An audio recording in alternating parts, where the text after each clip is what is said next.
के अंदर जाते हैं तो वहां पर एक चेंबर है। वो राइटर बताती है कि हम यहाँ पर पहले भी कई बार आ चुके हैं, लेकिन हमें यहाँ पर कुछ नहीं मिला।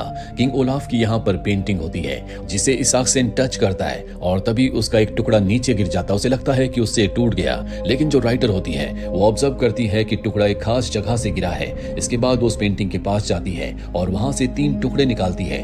दरअसल वॉर के दौरान ओलाफ किंग बहुत ज्यादा जख्मी हो गए थे और जिन 3 हिस्सों पर वार किया गया था, ये टुकड़े उन्हीं हिस्सों से बाहर निकले हैं और अब वहीं पर रखी हुई एक लकड़ी को ये उस होल के अंदर डालकर घुमाते हैं, जिससे एक सीक्रेट दरवाजा खुल जाता है। और जब ये अंदर जाते हैं तो ये वही टूम्ब होता है जिस टूम्ब की तलाश में ये सब के सब यहाँ पर आए हैं। आज तक इस टूम्ब को कोई नहीं ढूंढ पाया। इसके अंदर किंग ओलाफ की ग्रेव होती है और जब ये ग्रेव का ढक्कन खोलते हैं तो उसके अंदर आज भी किंग ओलाफ की बॉडी होती है, जिसमें खास तरह का मटेरियल लगाया था, जिस वजह से आज तक वो ज्यों की त्यों है। उनके हाथ में एक तलवार भी होती है जिस पर किसी तरह का रस्ट नहीं होता। मेजर क्रिस कहते हैं कि हो ना हो इस तलवार को चांदी से बनाया गया है, इसीलिए इस पर किसी तरह का कोई रस्ट नहीं लगा। लेकिन सोचने की बात यह है कि चांदी की तलवार क्यों बनाई गई। चांदी एक सॉफ्ट धातु है जिससे हथियार नहीं बनाए जाते।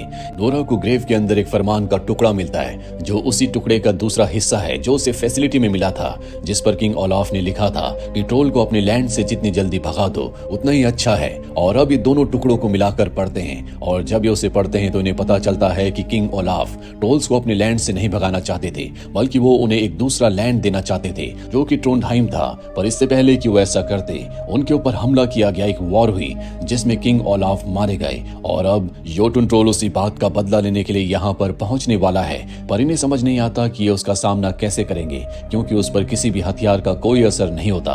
और तभी नोरा अपने चाकू को, जो कि चांदी का है, उसे वहां पर रखे हुए होली वाटर से भिगाती है और उसके पास जो किंग ट्रोल के शरीर का टुकड़ा होता है उस टुकड़े को काटती है, जो कि बिल्कुल पनीर के टुकड़े की तरह कट जाता है। उसे समझ में आ जाता है कि ट्रोल्स को मारने का सिर्फ एक ही तरीका है और वो तरीका है कि चांदी के हथियारों को होली वाटर में भिगाकर ट्रोल के ऊपर हमला किया जाए। और एक यही कारण था कि ट्रोल्स हमेशा होली वाटर से डरा करते थे। ये सब के सब